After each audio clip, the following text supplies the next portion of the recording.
old ones. This guy's been 2 decades now calling into my program. He used to really get paid for it at Sporting News back when we were partners in crime at the Sporting News Radio Network. He is still in Chicago, Illinois, and still writing and covering the National Football League better than anybody in the business, and wrote not only a fantastic piece on Eric Weddle several months ago, but Steve Smith this time around on his rehab assignment. And I know those two cats know each other a little bit as well. We welcome in from the second city, the Windy City, the baseball city of Chicago, Illinois. We welcome Dan Pompei, our defending champion, back onto the air. Dan, what's going on, man? How are things in Chicago? It's all baseball and Pearl Jam, right? You got it. The Bears are almost an afterthought this August, which feels kind of funny. But when you got that team at Clark and Addison playing the way they're playing, I think that they kind of suck up all the attention, and rightly so. Dude, are you a Cubbies or are you a White Sox? I mean, you and I have never discussed baseball, despite the fact that we've known each other 2 decades. I'm a Cubby guy. Matter of fact, I was out there Wednesday afternoon. I saw that game, and kind of grew up taking the bus to the ballpark all across the city, the Ridgeland Avenue bus to the Addison bus, paying a couple bucks for a bleacher seat, and I've been hooked ever since. Dude, you've been covering the National Football League for almost 30 years, I guess, and this must be the most exciting thing to have a team that's your team, right? I mean, maybe like what a Browns fan would go through if they ever won. Well, they haven't won yet, though. That's a good point. Hey, look, I've told every Cubs fan, you better win game 1. You know what I mean? Like, let's just start with that, because I know how these baseball players go. Dude, I'm a Capitals fan. I've seen it all, you know? I think there's a lot of people, Cubs fans, who kind of feel a little bit of dread about the whole thing because, there have been so many heartbreaks through the years, and they're just kind of waiting for something disastrous to happen. Well, there is a level of expectation here and a history of Bartmans and other, ill consequences, not to mention the years when they just sucked that, Cubs fans are like Red Sox fans, where they love talking about being losers. I don't know how they're ever going to react if they win. Part of the mystique, right? That's the thing.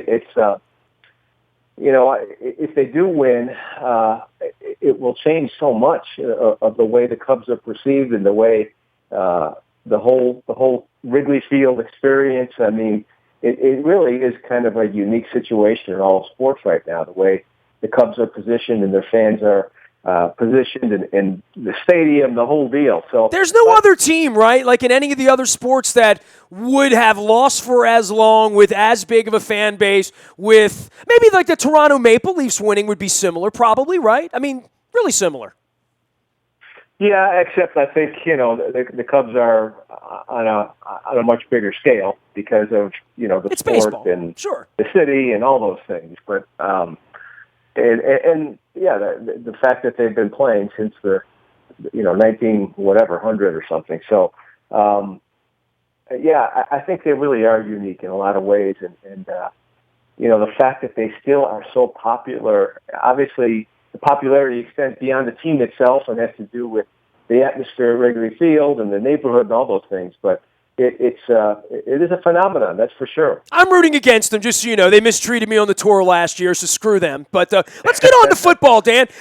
You've spent so much time with Ravens people this year, right? I mean, lots of time with Eric Weddle in and around his decision-making. You didn't know he was going to be a Raven, but turned out to be a Raven. And now a summer with Steve Smith, who I bump into kind of regularly at my supermarket in my neighborhood, literally. Like the last 3 times I've seen Steve has been at the supermarket. And, he's been delighted to tell me how gruesome the injury was, making me cringe, like in the frozen food aisle, And I know you know Steve as well. Give me a little background on the story and let our Baltimore fans know what they're in for, because we're all waiting for him to get to the field, but no one really tackled this rehab and this injury quite the way you did in writing. Thank you. And I know if you bumped into him in the supermarket, you saw him getting healthy food, too, because I know the way he eats. He's one of those guys. He prepares all his meals, or his wife prepares his meals if she's around, and eats very clean and prides himself on that. But, really interesting guy. I really enjoyed getting to know him and getting to know the struggle of coming back from this terrible injury that he had, and everything that he's trying to do at the age of 37 to get back on the field. I think a lot of people in his situation would just wave the white flag and say, I'm not going to do this anymore. Like Teixeira did on Friday morning, right? Like, I've got enough money. I got hurt. I'm done, right? I mean, he's the 37-year-old comeback. I mean, name the other guy that's done this. I don't think it's been done, especially he's a wide receiver. I mean, it's tough to come back from an Achilles tendon tear if you are a lineman. If you're a receiver who's dependent on speed and change of direction and quickness, it's another matter altogether. So, it's been a long, hard road up to this point, as I detail in my story, starting with the immediate days in the hospital where he felt like he was getting hooked on pain medicine, ended up having to throw them all in the toilet, to the point now where he's working out so hard where he's literally vomiting. And that's how bad he wants it. And, if you look at the history of Steve Smith, like his whole life, he's kind of prided himself on just overcoming things and doing things he's not supposed to do. Here's a guy he's too small. He's from an area that you're not supposed to get out of. And, he was supposed to be a return man only. And he ends up being one of the greatest receivers of an era. And, boy, if he could come back from this, it really would, I think, put the cherry on the top of the sundae of what has been a truly remarkable career. My pal Dan Pompei out in Chicago and longtime partner in crime at Sporting News Radio, covering the NFL for 3 decades. You can follow his journey out on Twitter. Many do at Dan Pompei. That's Pompei, just like the church in Highlandtown here. That's an inside joke because there is an Our Lady of Pompeii here, Dan. Also, Bleacher Report, The Athletic, and The Score out in Chicago. For you, you're not on the Hall of Fame committee, right? No, I am, yes. You are. I wasn't sure. I figured you could be, but it's not something you brag about on Twitter. Steve Smith, when he gets in that room, that's a real crowded room, and it's a room, obviously, you know a lot about being on the inside of it. The wide receiver position, where would he stand? I mean, if you're the guy that has to get up and give his speech, could you do it? Well, certainly. I mean, I probably would not be because it would likely be someone from Carolina. That's usually how that works, or possibly Baltimore. But I would think that the Carolina rep would probably handle that because that's where he spent the majority of his career. But he's got very strong credentials. It's hard with wide receivers and getting harder, as you know, because of the way the recent passing statistics have been skewed. And, I think it's a challenge for the selectors to look at guys like Terrell Owens and say, really, what is his place in history? If he had played in 1960 or if he had played in 1950, would we still regard him the same way? And certainly that's something we have to look at. But, a great wide receiver is a great wide receiver in any era. And certainly I think the definition of greatness fits Steve Smith. For the comeback and where you are and having seen him and where the Ravens are sort of waiting and when he made the announcement that he wasn't going to retire after last year. And Dan, I've known Steve for a decade. So, I got to know him when he was an Ed Block Award winner here many years ago, maybe 11 or 12 years ago now. Then I've seen him in Super Bowls and he's done radio with me. But when he came to town, we did a whole series of radio shows together. So I've eaten many meals with Steve and I've seen him turn down all sorts of food. I got into a fight over a chicken wing with him one time. I think it was going to break my arm. But, he's competitive at everything that he does, and I would never bet against him, but I would bet against just about anybody at 37 telling me they're going to pull this off and come back and catch, 40, 50 passes this year. I mean, that would be amazing if he could catch 40 or 50 passes this year. I know his expectations are, 94 and a Super Bowl ring and a grass skirt and going to the Pro Bowl, right? That's the way he thinks about it. But if he could catch 40 or 50 passes this year, it'd be amazing. Do you think he can do that? I mean, right now, knowing what you know, having witnessed this most of his lifetime, quite frankly, covering football, this would be, as you pointed out, never done. He's doing something that's astronaut type of thing, right? Yeah.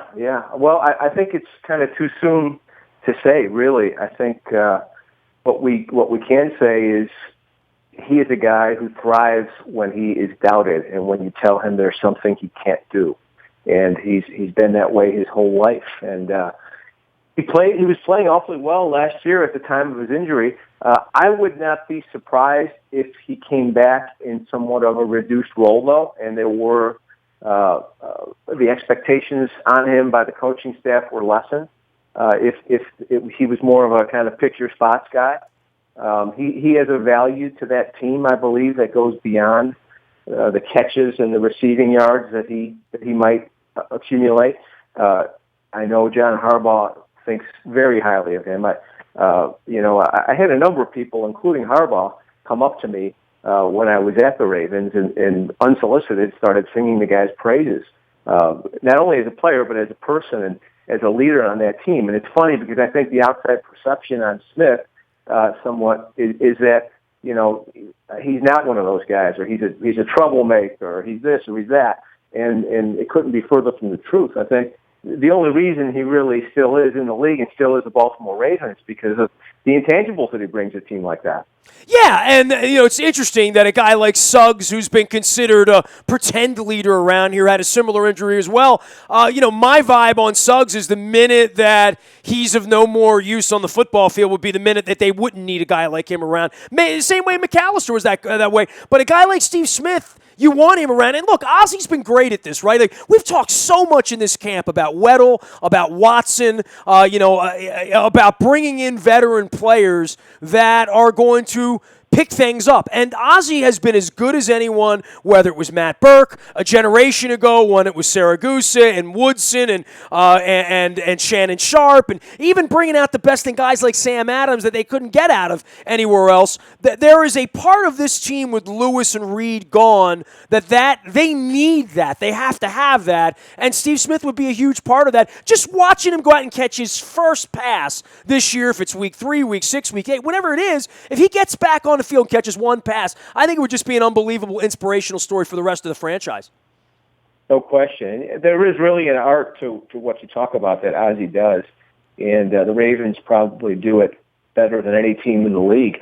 They know when to let go of a player as he is aging, and they also know which aging players on the open market still have value, and they're really good about bringing those guys in and having those guys contribute in the right way, not only on the field but off the field. Certainly Steve Smith is one of those guys, and Eric Weddle is another guy who they hope will fit that same profile, and from every indication he certainly will.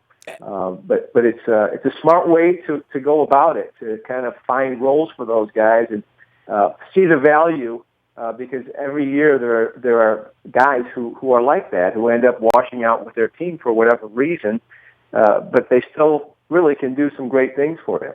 Dan, I tell you what, I know your time's short today. I know you got a Cubs game to watch, a Bears camp to get to, and all sorts of preseason nonsense we both got to do. I'm going to send everybody out to Dan Pompei. Wrote a great piece on Steve Smith. You can go check that out. DanPompei.net, as well as Bleacher Report, The Athletic, and The Score in Chicago, and my old tag team partner. Hey, man, let's visit again before the season begins. Do something longer, go around the league a little bit. I'd love to get some of your observations, especially once you get to some of these camps the next couple weeks. Okay, Nestor, thanks for having me. Meanwhile, you're welcome for Jake Arrieta, from every one of us, okay? Well, I really appreciate that. Got any more like him? We'll take them too. You better win game 1. You, Theo, Madden, all of you. Keep your eyes open. See you later, Dan. Be well. Bye-bye. There he goes, Dan Pompei. You can follow him out on Bleacher Report as well as on Twitter at Dan Pompei. That's a lovely photo of him underwater snorkeling. It's a bizarre look at Dan Pompei online. You can check him out there as well. Get me, Nasty, at WNST.net, anytime, any place for emails, praise, criticism, hate mail, love mail, bro mail, whatever you want to send me. It's all good. Facebook, LinkedIn, Twitter, Snapchat, Instagram, and, of course, we will be in Carroll County with our resident NFL Super Bowl winning head coach, Brian Billick. He will be with us at Greenmount Station in Hampstead and Carroll County on Tuesday night. Crab cakes, beers, some conversation, certainly some conversation about the late, great Denny Green, who played a big role in Brian's life. I want to chat at length with Brian about that, and, of course, the Ravens, the Redskins, the Eagles, all the camps that Brian's been to, and the NFL Network work, all on behalf of the Living Classrooms Foundation. And we're also going to be swabbing for There Goes My Hero in the Bone Marrow Registry. That is Tuesday night, 7 o'clock at Greenmount Station in Hampstead, Carroll County. Come hungry. Get a crab cake. say hello to Coach Billick, who's always a great follow on Twitter as well, at Coach Billick. You can follow us at WNST. Of course, Luke will be out of training camp. If there's any breaking news, you get that first on the WNST text service. That is brought to you by Coons Ford of Security Boulevard. And, of course, Dennis is here every Thursday from 3 to 5, driving you home. Each and every morning, our WNST morning newspaper hits your email inbox at 7 a.m. It is powered up by Planet Fitness and PlanetFitness.com. And it's always a click away online, and you can subscribe, and you get the headlines, the box scores, the standings, all the news, all the blogs, all the audio, all the good stuff in our morning newspaper powered up by Planet Fitness. Last but not least, anything you miss here, you can find online at WNST.net in our Buy a Toyota Audio Vault. That's there 24/7. It is a constant companion. And when you download the TuneIn Radio app, you can listen live from anywhere in the world. I'm Nestor. Nasty at WNST.net reaches me. And we are WNST.net AM 1570 and WNST Towson, Baltimore. And we never stop talking Baltimore sports.